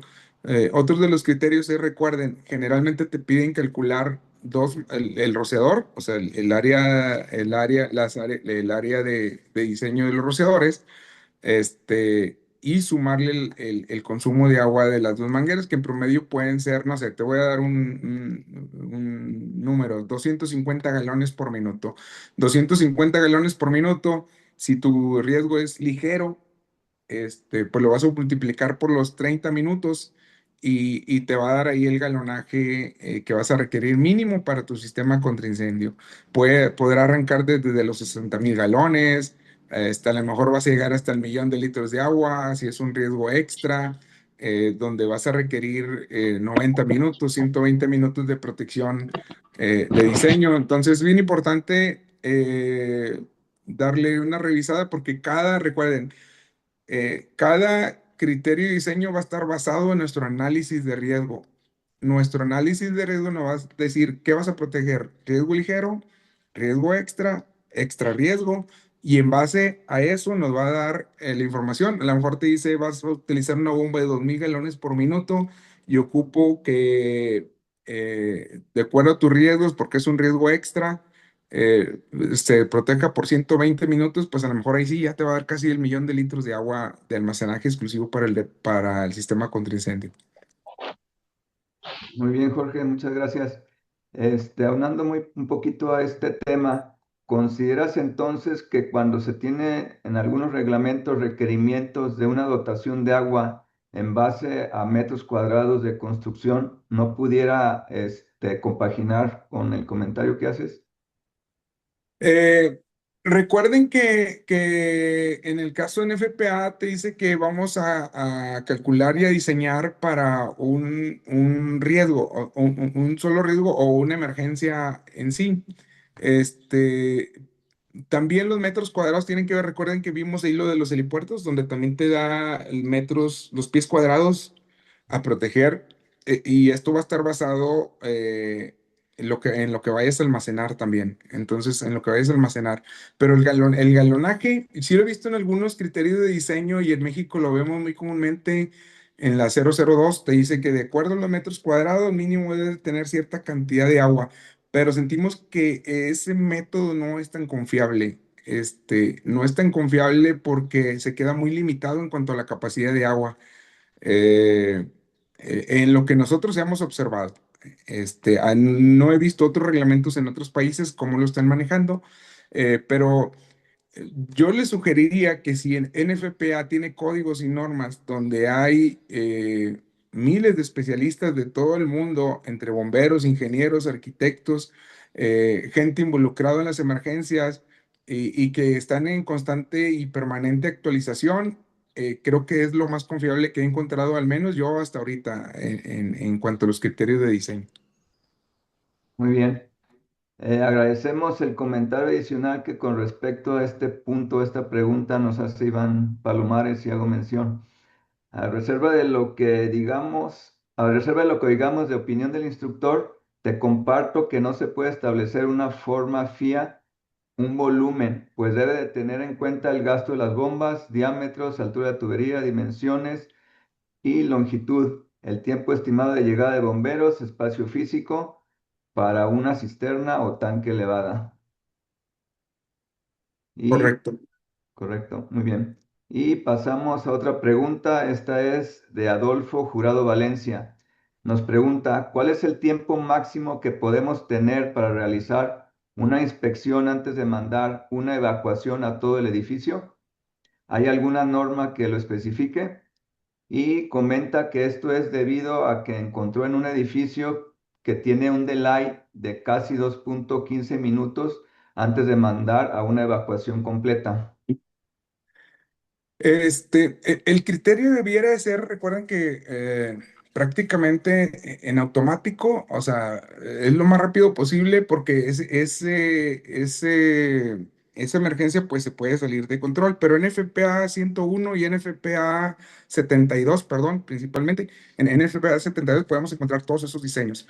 En muchos casos, sí, efectivamente algunas empresas, y más cuando son empresas, al contar con, pues en las empresas vamos a encontrar capacitación permanente, entrenamiento, vamos a encontrar pues, seguramente equipo muy sofisticado, contrario a lo que encontramos en este tipo de edificios de gran altura, hoteles, centros comerciales donde nuestros mayores usuarios no están entrenados para atender una emergencia, no están entrenados o capacitados para usar equipamiento, y ellos lo que van a hacer es únicamente pues evacuar, ¿no? Entonces, mientras más rápido evacuemos a todas estas personas, los posibles lesiones o pérdida de vidas humanas, pues van a ser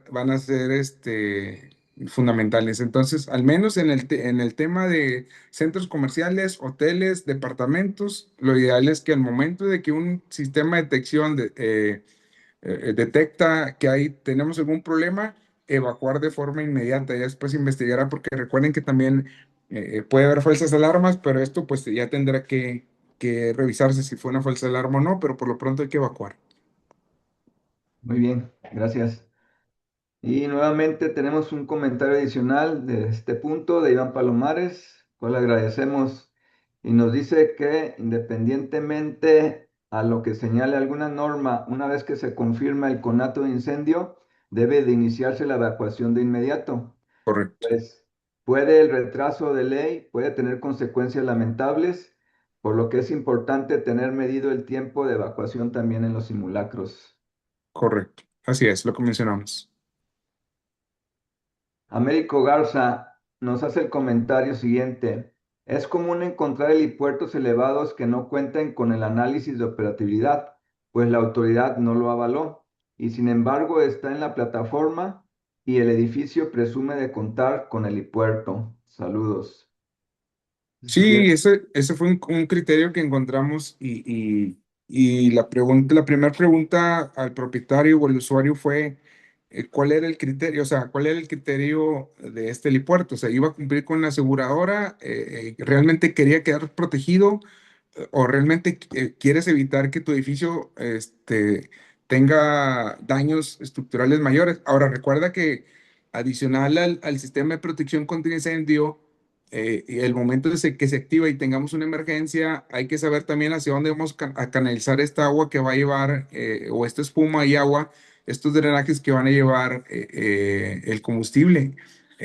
Hacia dónde va, dónde lo vamos a almacenar, cómo se va a almacenar, y que no vaya a generar un problema en sótanos donde están generalmente los cárcamos. Entonces, todos estos criterios es importantísimo considerarlos en los. Y sí, desafortunadamente en México hay muchos helipuertos que no están diseñados correctamente, o bajo estos criterios. Desde tu punto de vista, ¿a qué crees que se deba a esta situación?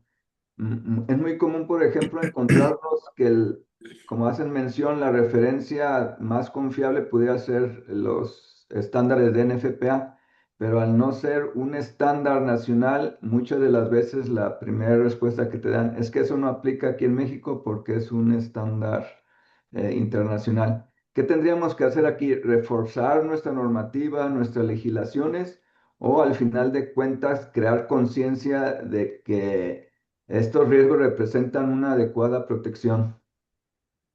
Sí, principalmente, obviamente, como lo mencionas, mientras no esté regulado o en un reglamento o en una ley, difícilmente van a querer darle cumplimiento.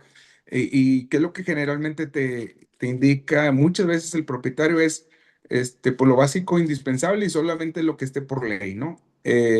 Más sin embargo, nuestra función como diseñadores, como criterio es el no hacerlo, repito, el no hacerlo tiene consecuencias muy graves, tanto, primero, pérdida de vidas humanas o lesiones, segundo, los daños estructurales que vamos a tener al no contar con ellos y que si tú lo traduces en pesos y centavos, seguramente el no haberlo puesto nos va a generar una mayor cantidad de daños en nuestro edificio o en el edificio del propietario o de los administradores.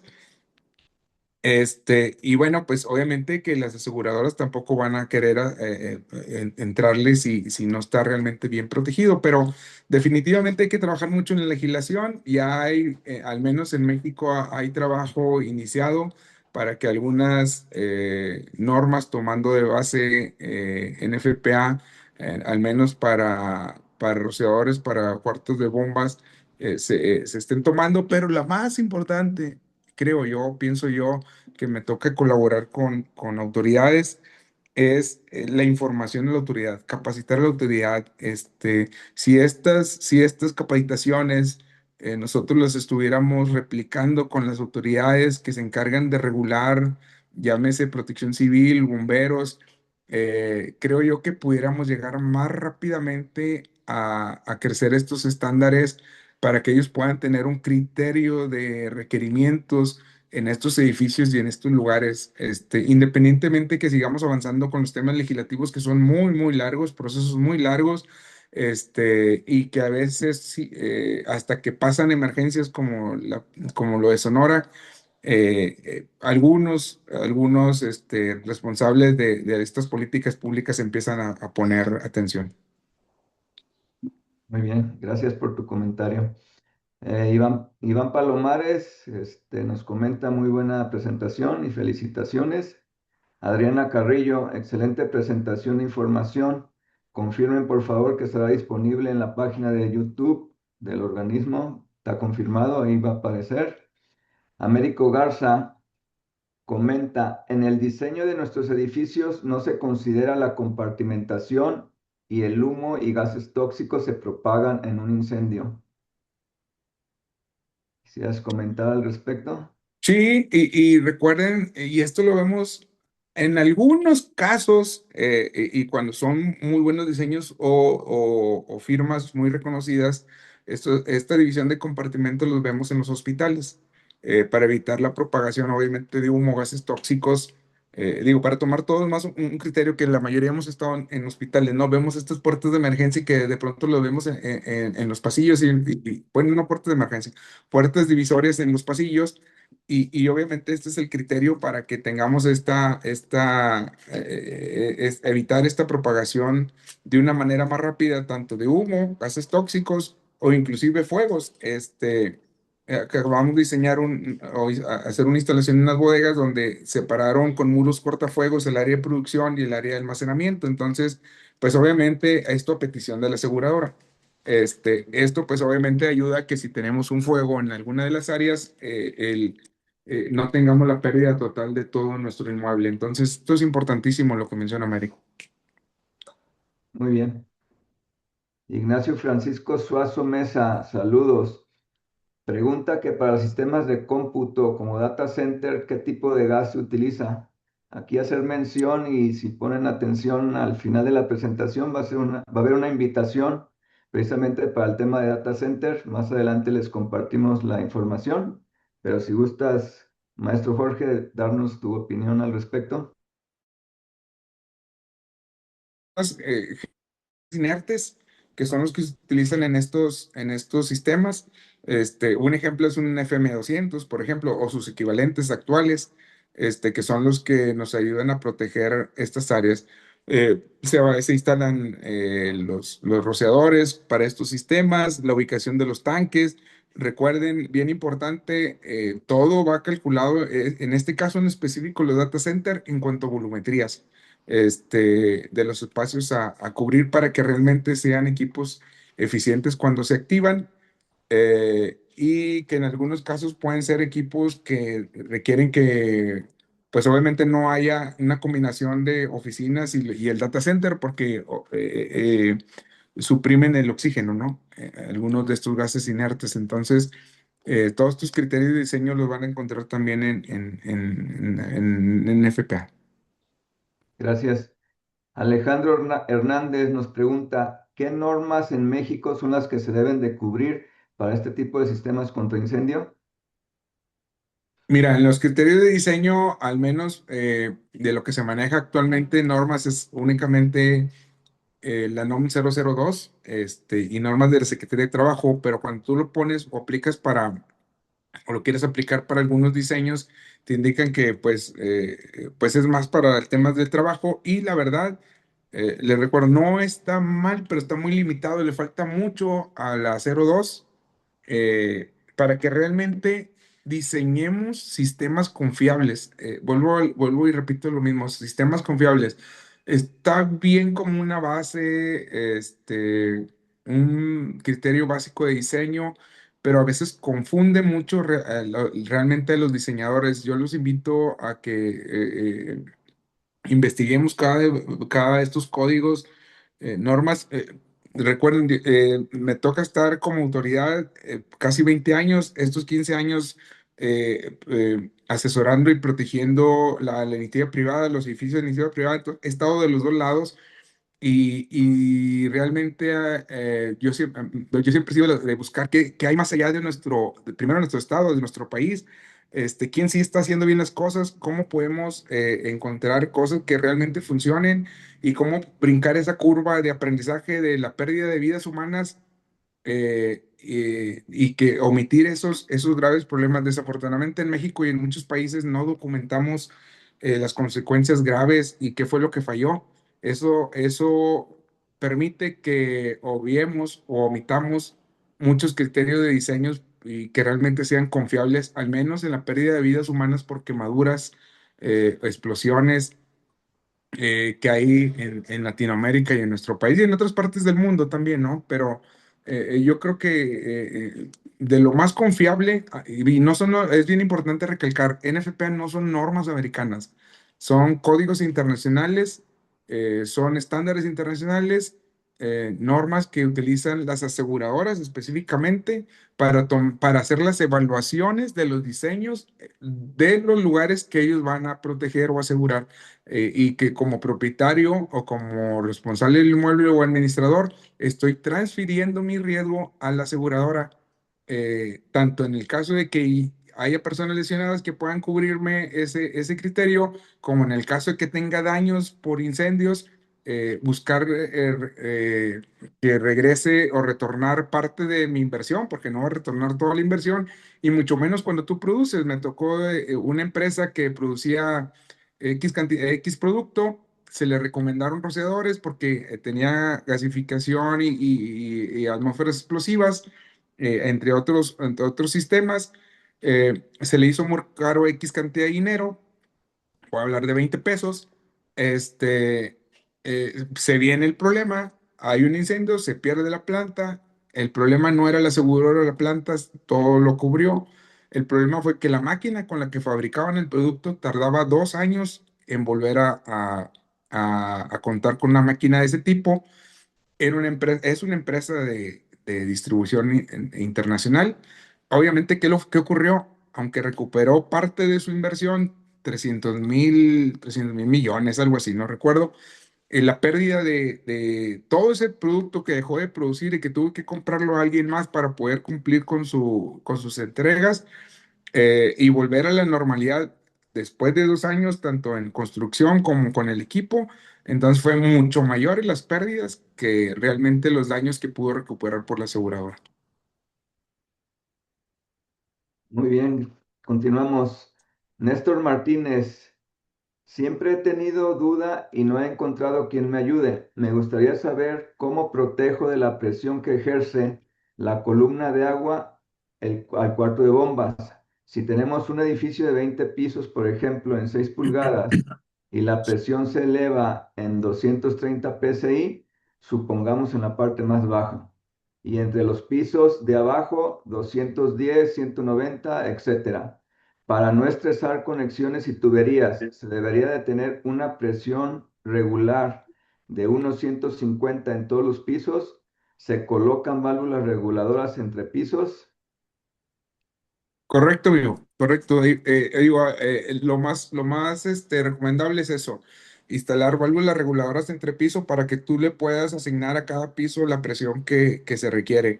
Entonces yo puedo iniciar en mi bomba, acabamos de arrancar una bomba que en el área de cuarto de bombas salgo con 280 PSI en un edificio de 26 pisos, precisamente en de los helipuertos. Y obviamente en cada uno de mis pisos, pues yo no debo superar los 150 PSI promedio. Entonces instalamos válvulas reguladoras de piso por piso para nosotros. Ese es nuestro criterio. Vuelvo a lo mismo. Habrá muchas formas habrá varias opciones, pero ese fue nuestro criterio de diseño. Instalamos las válvulas reguladoras de presión y de esa manera tú vas regulando la presión en los pisos y también, obviamente, en tu cuarto de bombas. Entonces, necesitas hacer ahí una combinación, una muy buena ingeniería pero de entrada, las válvulas reguladoras de presión. Vuelvo a lo mismo y repito, apóyense con los ingenieros diseñadores, pero no, también al final, tanto el diseño de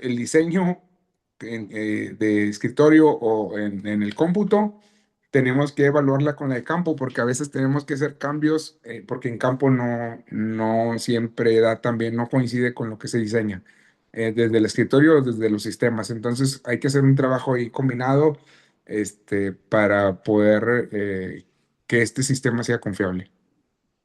Muy bien.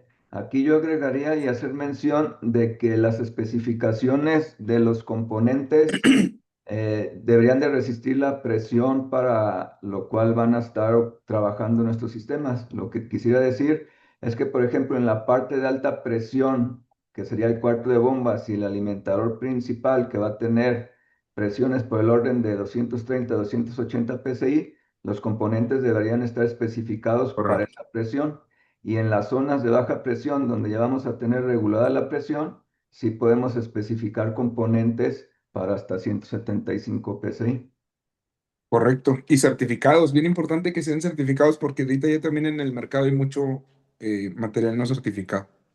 Que de hecho el siguiente comentario viene sobre ese tema. Mario García, en México, ¿qué obligación regulatoria hay para que los equipos sean aprobados ULFM o no lo sean? Sí, definitivamente. Yo les recomiendo que sí sean aprobados ULFM. Al final del día, muchas veces el propietario te dice, no, yo no necesito, yo solamente quiero cumplir, no voy a meter aseguradora y no me interesa, que sean aprobados. Ese es su criterio del propietario, del usuario, pero bueno, ahí es donde entra pues nuestra buena asesoría, ¿no? El por qué sí deben de ser aprobados, el que estos componentes pueden fallar. eh, en lo personal, en los últimos 2 años se instaló un equipo X, no vamos a manejar nombres ni marcas, este, pero al no ser aprobados no duró ni el año, hablo de bomba y motor, no duró ni el año de operaciones con las puras pruebas. Y hubo que regresar a las marcas que generalmente o tradicionalmente compra esta empresa y obviamente fue pues buscar un poco de ahorro, ¿no? Y sí hay formas de ahorrar, sí hay formas de tener equipos certificados de diferentes marcas, solamente que sean certificados, porque luego tenemos estos problemas donde, pues, al final del día el propietario o el usuario ya hizo un gasto adicional al quererse ahorrar, ¿no? De acuerdo. Edwin Martínez, nos hace la pregunta, para definir el volumen de almacenamiento requerido para la red contra incendio, ¿se debe de sumar el volumen requerido para los rociadores más el volumen requerido para las mangueras de un gabinete? Sí, recuerda que si tú tienes rociadores, haces el cálculo de diseño de tus rociadores de acuerdo a lo que vayas a proteger. Otra vez, volvemos a lo mismo, depende del riesgo. Y le sumas al menos dos mangueras. Si vas a manejar también con las mangueras, ¿no? Para que puedas tener esta sumatoria. Cuando tienes rociadores, no creo que no te vaya a dar menos de 500 galones por minuto, es muy difícil. Entonces, el que tengas mangueras o no mangueras, generalmente siempre te va a pedir que cuentes con ellas. Volvemos a lo mismo, hay que irnos al NFPA 3 y 14, ahí nos va a dar el criterio de diseño y con qué lo debemos de contar dependiendo del área a proteger o el tipo de uso que tenga el edificio al que vamos a proteger. Ahí nos va a decir lleva mangueras, rociadores, cantidad de mangueras, cuántas tenemos que considerar en nuestro diseño, pero generalmente te va a dar los rociadores y considerar al menos dos mangueras. Muy bien. Javier Pérez, tomando la pregunta de Néstor para complementar, ¿cómo llego a una gran altura por presión si mis condiciones de bomba no dan? Ejemplo, 500 galones por minuto contra 320 PSI. ¿En los primeros pisos hay sobrepresión? Sí, no, recuerden, hay diferentes, y hay una tablita que no sé por qué no apareció aquí, y que viene ahí por ejemplo, hasta 80 metros del edificio aproximadamente, te va a pedir una bomba de 180, 200 PSI, y luego de ahí va sumando, entonces habrá edificios de mucho más altura donde la bomba probablemente vaya a ser hasta de 450 PSI. ¿Cómo logramos esto? Bueno, pueden ser bombas, hay diferentes criterios, ¿no? Ahí puede ser bombas en serie, donde colocamos dos, tres, cuatro bombas en serie para que podamos tener la presión que requerimos hasta la parte más alta.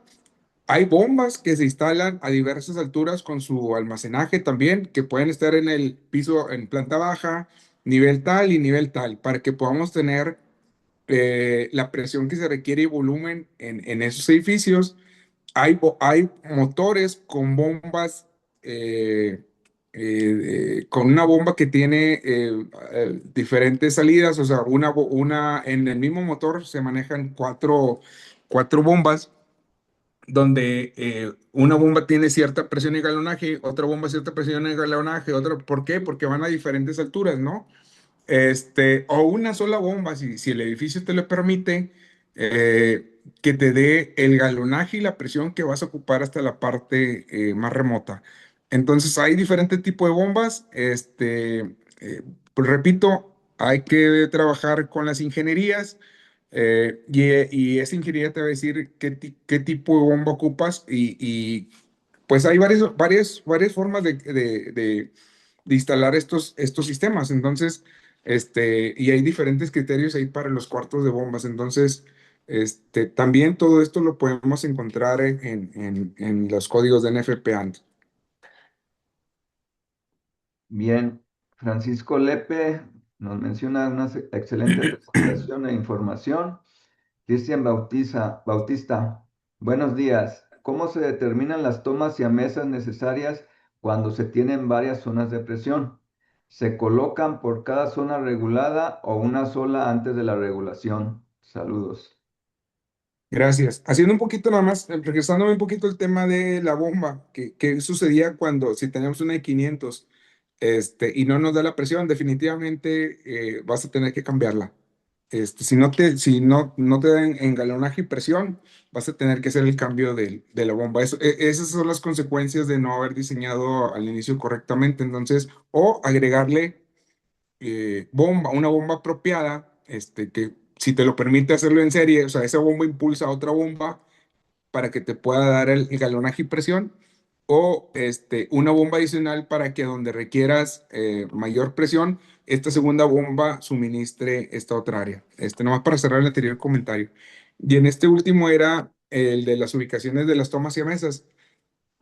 Generalmente vamos a las tomas y mesas, que es por donde el departamento de bomberos inyecta agua cuando tenemos una emergencia y que requiere que el agua sea impulsada a gran altura, en los casos de los edificios de gran altura, o en el caso de que las bombas del sistema de contraincendios fallen o no operen, que es muy poco probable, al menos en bodegas o almacenes, que el departamento de bomberos inyecte agua en estos sistemas porque ellos no confían en tu sistema, desafortunadamente, y eso es mucho en Latinoamérica. ¿Por qué? Porque obviamente las mangueras o no funcionan, no nos sirven o no están con el mantenimiento apropiado. Entonces, esa es como que la parte en la que el departamento de bomberos siempre tiene desconfianza.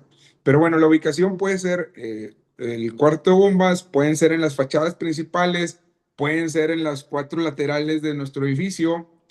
Ahora sí que es el área donde el departamento de bomberos puede ubicarse para poder inyectar agua en este edificio, ¿no? Y muchas veces también pueden estar cerca de los hidrantes, porque el departamento de bomberos se conecta al hidrante de la ciudad o privado, este, y de ahí inyecta agua posteriormente a la mesa, obviamente para darle el galonaje y la presión que se requiere en las operaciones contra incendio que estén haciendo dentro del edificio. Recordemos ahora también que ya cuando hay un incendio declarado por código, por norma, ya generalmente ya no vemos a los antes éramos, porque bueno, pues yo me considero bombero, era como que el héroe, ¿no? Entonces ahora hay que proteger también la vida de los bomberos y de los muchachos, a menos de que haya personas atrapadas o pérdida o riesgo de pérdida de vidas humanas, la regla es entrar. Y si entra, y si no, el ataque ya ahora es toda la periferia y evitar que el fuego se propague a otros inmuebles. Entonces prácticamente es confinar, contener eh, y ya no es tanto entrar. Si no hay vidas, en riesgo de vidas humanas, es muy difícil que vayas al departamento de bomberos dentro, a menos que ya sea la parte vaya, el rescoldeo, la parte final del incendio. Muy bien. Mirna Arochi nos pregunta que si son necesarios los hidrantes de piso para los edificios de gran altura. Hidrantes de piso, quiero suponer que se refiere a los hidrantes de banqueta, o a los hidrantes de la ciudad. Sí. Este, vamos a requerir mucha agua en estos edificios. Si tuviéramos un incendio de grandes dimensiones, vamos a requerir mucha agua. Entonces, mientras más cerca tengamos un hidrante de la ciudad, pues vamos a tener más apoyo para el departamento de bomberos y evitar que estos se muevan. Hay muchas ciudades actualmente, en la actualidad, que si tú vas a construir un edificio, eh, ahora ya te piden obligatoriamente que tengas un hidrante de banqueta donado a la ciudad, si el servicio de agua lo da a la ciudad, lo tengas frente a tu edificio o muy cerca de donde esté tu edificio para que haya una distribución homogénea en toda la ciudad de estos hidrantes, y que el departamento de bomberos también igual hace la misma función como si fuera estas bombas que le funcionaban en serie, les mencionaba en serie para tener galonaje y presión. Colocan camiones de bomberos a cierta distancia desde el hidrante, puede haber más adelante un camión de bomberos, más adelante otro camión de bomberos, más adelante otro camión de bomberos, para poder obtener galonaje y presión y agua permanente cuando estos incendios son de grandes dimensiones. Entonces, sí es obligatorio, sí sería de lo más confiable, sí, depende mucho de las regulaciones de la ciudad. Y no se confíen tanto porque también en este edificio, el último que diseñamos, nos decía, bueno, si yo pongo un hidrante de banqueta de la ciudad, puedo disminuir mi cantidad de almacenaje de agua o puedo, sí, para evitar ya agregarle la cantidad de agua que me estás pidiendo de protección de 90 minutos, ese medio millón de litros de agua que no consideré, consideré nada más la mitad y ocupo 250,000. Prefiero poner un hidrante de banqueta. No, no, eso no te lo permite en FPA. Entonces, y mucho menos, recuerden, al menos en México tenemos la problemática de falta de agua en la ciudad. Entonces, no es confiable porque inclusive es posible que ni siquiera en la ciudad haya agua para poder atender la emergencia. Muy bien. Juventino Muñiz, Luis Armando Pérez felicitan la ponencia y mandan saludos.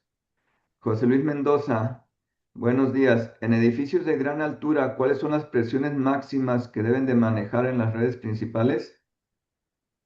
Va a depender mucho de la altura del edificio. Cuando tú le metes la información de la altura del edificio y la conexión más remota, te va a dar la bomba, sí, la bomba, el criterio de bomba que vas a ocupar y las presiones. Vuelvo a lo mismo, hay un criterio muy rápido en cuanto a esa parte donde dependiendo de la altura nos da cierta cantidad de presiones que pueden variar desde los 150 hasta los 450 PSI en edificios de los más altos. Entonces, les comparto como que era esa tablita para que la tengan y me hagan el favor de compartirla porque veo que se repite mucho esa pregunta. Claro que sí. Américo Garza hace un comentario y nos dice, la NOM 002 STPS 2010 tiene 16 años que no se revisa, como para darnos una idea del Sí, es retraso que tenemos con esa norma. totalmente de acuerdo. Sergio Fernández comenta, ¿son independientes los cálculos de mangueras de la NFPA 14 y el cálculo de rociadores con sus chorros de mangueras de la NFPA 13? Y se toma la demanda más alta de ambos cálculos. No, no, no, no, no.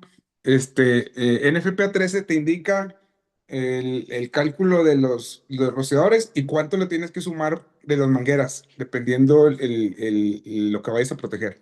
Pero es el mismo criterio. Creo que aquí lo que quiere hacer mención es, realizas dos cálculos. Uno, el cálculo de tu sistema de rociadores, incluyendo las mangueras, acorde a lo que nos pide NFPA 13, y aparte generas un cálculo para las mangueras conforme a NFPA 14. Es Y correcto, el más demandante, ya sea uno u otro, es el que aplicaríamos para el sistema. correcto, correcto. Así es. Gracias.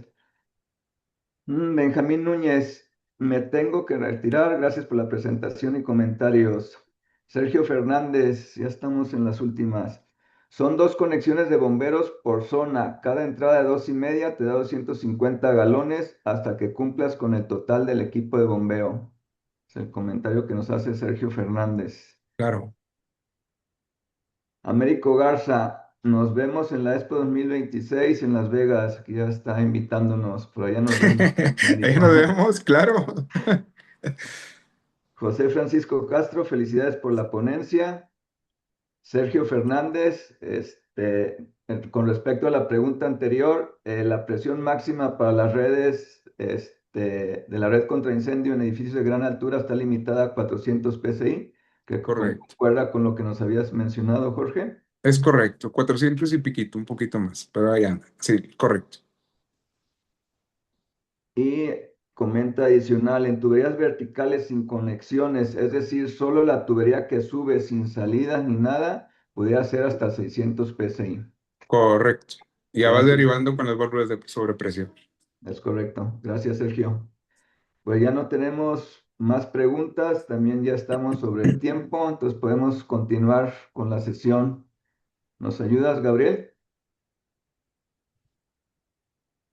Muy bien, a nombre de SFP México, otorga el presente reconocimiento al maestro Jorge Vargas Díaz por su exitosa participación como conferencista en SFP Capítulo México con el tema Beneficios de contar con sistemas contra incendio y estar asegurados en edificios de gran altura y riesgos especiales combinados. Firma nuestra presidenta Soledad Sánchez Martínez, celebrado el día 14 de mayo de 2026 en Ciudad de México. Muchas gracias, Jorge, y recibe este reconocimiento a nombre de SFP. Muchas gracias por la invitación y gracias a todos por acompañarnos. Gracias y esperemos en próximas ocasiones también tenerte nuevamente. Claro que sí, a tus órdenes. Agradecemos también a nuestros patrocinadores que hacen posible que tengamos este tipo de presentaciones, a Empresa Safe, Alliance, a FM, la revista Contra Incendio, a Aquestia y a Vitaulic. Gracias por su colaboración con el capítulo. Y bien, como les mencionaba, respecto a los data center, vamos a estar participando en el congreso que se llevará a cabo los días 27 y 28 de mayo de este año en Casa In Querétaro. Ahí vamos a tener presencia y esperemos nos acompañen. Ahí por ahí se presentaron preguntas con respecto a los data center. Pueden ahí verificar esta información y tener mayor conocimiento con respecto a este tema. Tenemos una promoción que era válida hasta el 8 de mayo por ser miembros del capítulo SFP y seguirnos. Va a estar válido los días de hoy y mañana todavía esta promoción, así que pueden inscribirse. Compartimos el código QR para que accedan y poder aprovechar la promoción de hoy y mañana todavía. Para quien quiera formar parte del capítulo, tenemos un cuestionario donde pueden hacernos llegar sus datos. Pueden accesar a él a través del link que estamos compartiendo. Ahí podemos recibir su información y poder evaluar para que formen parte del capítulo. Asimismo, también a través de este otro QR pueden accesar a lo que es nuestro canal de WhatsApp, donde podemos tener comunicación constante, poder estar enterados de lo que está haciendo el capítulo y que tengamos también retroalimentación por parte de ustedes. Esperamos para que se unan. Compartimos nuestras redes sociales donde también podemos establecer comunicación y pueden seguirnos, los cuales son el canal de LinkedIn, el canal de YouTube, donde ya comentamos va a estar la presentación, la vamos a subir para que la puedan ver nuevamente, y también nuestro canal de Facebook. Cindy, ¿nos ayudas con el cierre, de favor? Sí, bueno, les agradecemos muchísimo y ojalá que sigan en contacto con nosotros por todos estos medios de comunicación y difusión. Y nada más les vamos a pedir si nos ayudan a prender su cámara para poder tener el registro de sus visitas y poder agradecerles una vez más en todas nuestras redes que pudieron estar con nosotros en esta gran conferencia del maestro Jorge Vargas. Gracias, Luis Enrique, que es nuestro expresidente, pero ahora continúa en la parte del enlace con la industria. Entonces, gracias a todos por su participación y los esperamos en la próxima conferencia. Por favor, enciendan sus cámaras. A ver, va la foto.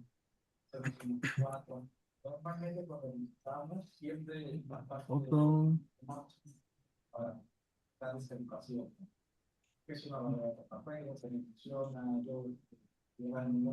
Una más. A ver, enciendan sus cámaras, por favor.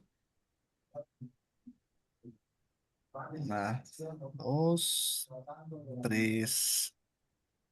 Excelente, muchas gracias. Bueno, despedimos. Muchas gracias a todos. Nos vemos hasta la próxima. Saludos. Gracias a Gracias a todos. todos. Hasta luego.